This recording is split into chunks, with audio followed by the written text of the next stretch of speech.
Okay, good morning, everybody. It's Monday, March 21st, 2022, and we're going to go ahead and get started here with our pre-market analysis on the S&P 500 futures market.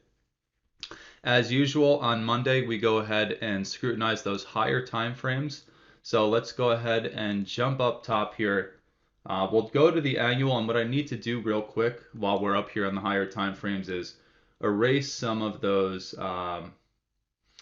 rays that we have on there because it's going to be a little bit messy with those up on the higher time frame. So let me get rid of those for now. And let's look. This is our annual chart here, and you can see, remember not too long ago we were skirting right around 50% of the previous year. We actually came down just a little bit further, peaked below, and now we're starting to recover and come back up.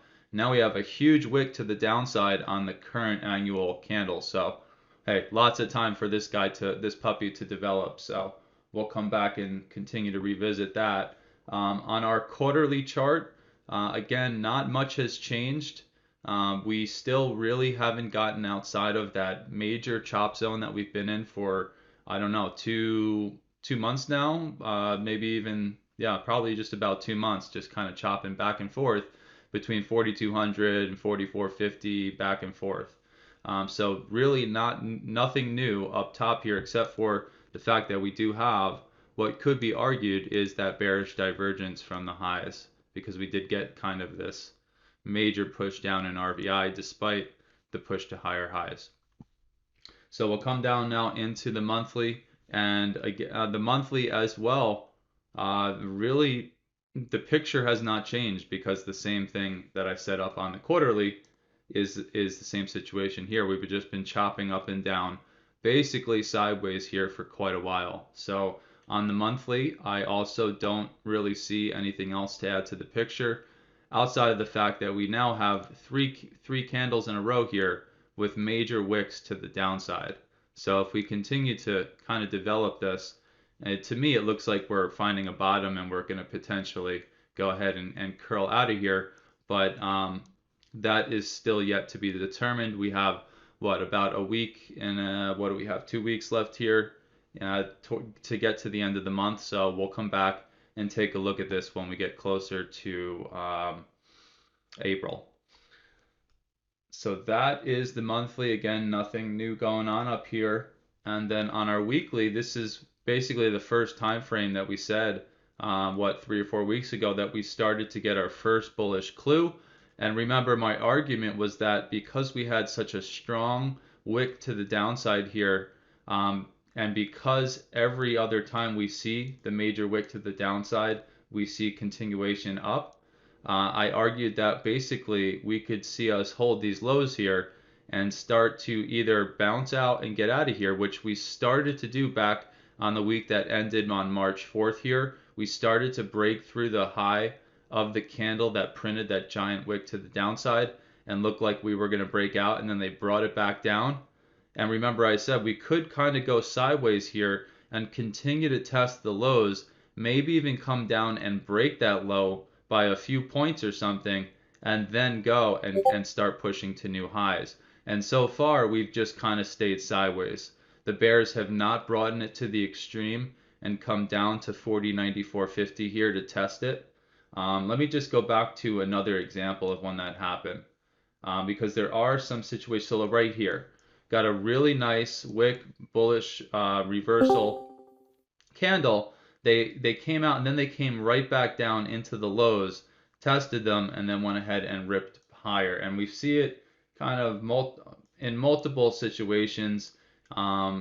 So in this case, I'm saying the same thing could potentially happen. Right here, you see it as well. Not too long ago, we had that major wick to the downside. The bears went ahead and brought it right down and tested those lows, made some newer lows there, got a nice bullish divergence when that happened, and then continued to go there. So we could see that type of situation here with the weekly. That might be the greatest extent we get from the bears. They came down, they tried to come to 94.50 to test it, and now the bulls have jumped back in here. We have broken the previous weekly high, and we broke the high from the week before that as well. So we've broken the last 3 weeks highs. What was that? And we're jumping up in. It looks like John just jumped in and he's also streaming live. I'm not sure what happened there. So weekly is looking pretty strong. This candle, again, another bullish engulfing bar on our weekly chart now. And you can see where we're at in terms of the larger scheme here. We're just kind of sitting right around 50% of the sell-off from the all-time high up at 48.01. And as of this morning, we have not been able to get through the high that we made on Friday. So all throughout the overnight session, we've been kind of chopping back and forth up near the highs of last week. So it'll be interesting to see what happens this morning. And I'm just kind of noticing that if we do continue to travel higher here, we do have a major swing low that we're almost about to push up into here off of 44.7750. So let me see if I can get those rays back up on the screen. Make sure everything's visible, and I believe it's marked there. Yeah, so if we continue to push this morning and get through the previous weekly high, which was, I believe, Friday's high, that major swing low at 77.50 there is still fairly close by. What's current market price right now? We're at 44.50, so we've got another 20 points before we come up into that swing low at 77.50. So just be aware of that. And then a little bit further brings us into that other major swing low that we've been watching here at 45.13. And there's a big zone here around 45.13 to 45.15. I think 45.11 was the major low of that zone. So that's going to be the next area up above that I would expect to potentially give some trouble. And then if the bulls end up busting through there, we've got another 20 points up to 45.31, which would be the 61.8 retracement of the sell-off from the all-time high. So those are some of the levels up above I'm seeing here from this weekly perspective. On the daily, it'll probably be a little bit clearer here, a little bit more spaced out, right? Because even though these lines look pretty close, I mean, this is a 20, 30 point push from here to here. So plenty of room to make some money. So let's see, on the daily chart, we do have a potential bearish argument from the highs we're making. I think as we were pushing, until we get through that major swing low that I mentioned here at 44.7750, we could make a bearish argument from the high on the daily. So I'm just kind of watching that. I don't want to draw anything in until we actually have confirmation. So I'm just kind of noticing that. And let's see, what else can I say from this zoomed out perspective? If you just kind of look at things, it looks like we've found a bottom and we're starting to attempt to break out to the upside. So the momentum obviously last week was all to the upside. And so we're just going to have to see this week if the bulls can continue with their push here. And as they push, we'll be watching these key levels I just mentioned up above. So let's get down into the intraday time frames here and look at what we have below us. So real quick, we kind of mentioned what's up above. In a more detailed view, I guess is the best way to put it. In a more detailed view, we do have other levels up above here that I want to mention before we talk about the pullback here. So if the market comes up, and remember we said the highs of last week here are at 44.6575. It was Friday's high. If the bulls can go ahead and push up through there, I know I mentioned that 45.13, 45.15 area up top here. That's definitely one of our targets to the upside, but we do not want to ignore, again, the 77.50 up into about 82 right there. I have it shaded. It might be hard to see from zoomed out from your perspective up, but up there right around 77 up into the 82 there, which is one of the 27 extensions, is the next expected resistance zone. So up, if they get through up through here, then we'll be looking at that 45.15. I think that's basically it. I've already covered everything up top. On the pullback here, if the bulls do not have the strength to go ahead and break through, or let's say they come up right into this shaded region or even up into 15 and they start to sell off, we're going to want to be aware of everything that's kind of sitting below us right now. We have 50% of the previous day, so 50% of Friday, down into this major swing high I marked here with this dotted line, and then this other swing high from, I believe, Thursday afternoon going into Friday there.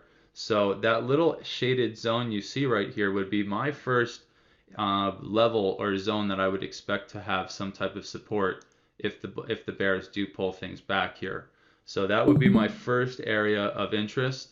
Again, somewhere right around this 44.06 up into that 44.15 area, which is again 50% of Friday's price action. If the bears continue to chug lower, then we're going to be getting down into this next dotted line that you see on the chart right around our previous daily low at 43.64.50. So that would be my next target. If they can't hold above our first zone here, I'd be targeting down into that next shaded region down there, right on the green line. And then any further from that, we're going to go down into the 60-minute chart where we have all of our major eye levels. So let's go ahead down into there and see what we're going to be pulling back into. I think it's a little more detailed so we can actually get everything covered here. So I think a few people just jumped in. We talked about some of the levels we have above us. The key ones being getting through the previous daily high will be 44.74 into 44.80. And then a little bit further from there, we're really looking at that 45.13, 45.15 area above. On the other side of things, if the bears jump in and they do not have the strength to continue to push, we're pulling back right down into, and you can see the shaded region right there. We've got the eye level at 15, we've got the swing high just around 44.11, and then this swing high here from, like I said, I think it was Thursday's high, maybe going into the Friday overnight, right around 44.06.07. So that zone looks pretty sexy to me. And remember, it's the most aggressive level outside of the overnight low here to hold. And then from there, I'm really looking at this zone right around the green line there, the previous daily low, somewhere around 43.60 to 43.67. If the bears continue to take things lower, we do have our eye level here at 43.48, and then a little bit deeper, this zone between 43.18 and 43.25-ish, 43.26-ish. And you can see that major swing high that I'm looking at comes from back on March 11th. So on March 11th, ironically, we came right up into our eye level at 24.50 here, and then failed, and eventually came back and broke through. So coming back down into this area again with an eye level with some good support and resistance, it looks like a pretty good area. It's also, I believe, a nice retracement zone as well. Any further from there, if the bears end up breaking down through 43.19, we're looking at this 42.62 area. So these are some of the zones we have targeted to the downside this morning if the bears do bring us there. And then again, these are where we would expect the bulls to jump in for a potential turn to come back up. So that's kind of what we're looking at coming into the open here this morning. I don't think there's really much else to add to the picture. Remember that anything's possible, so we could potentially just go sideways or have some funky stuff go on. So just be careful out there and have a great rest of your week. We'll be back on Thursday to go ahead and do another pre-market and see what has changed between now and then. So have a great day, and we'll see you then.